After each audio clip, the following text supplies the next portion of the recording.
Elektr qurilmalariga yaqinlashish va elektr uzatish tarmoqlari muhofaza maydonida taqiqlangan xatti-harakatlarni sodir etish inson hayoti uchun juda katta xavf tug'diradi. Ayniqsa yuqori kuchlanishli elektr tarmoqlari va podstansiyalar yaqinida varrak uchirish mumkin emas.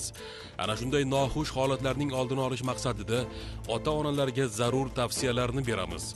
Iltimos, farzandlaringizni podstansiya va transformator punktlari yaqinida elektr simlari ostida o'ynashiga yo'l qo'ymang. Shuningdek, ularni uzilgan yoki osilib turgan simlarga yaqinlashtirmang. Unutmang, yuqori kuchlanishli elektr tarmoqlari bir necha metr masofadan ta'sir qilish xususiyatiga ega. Elektr tarmoqlarida nosozlik yoki xavfli holatni sezsangiz, zudlik bilan tegishli xizmatlarga xabar bering.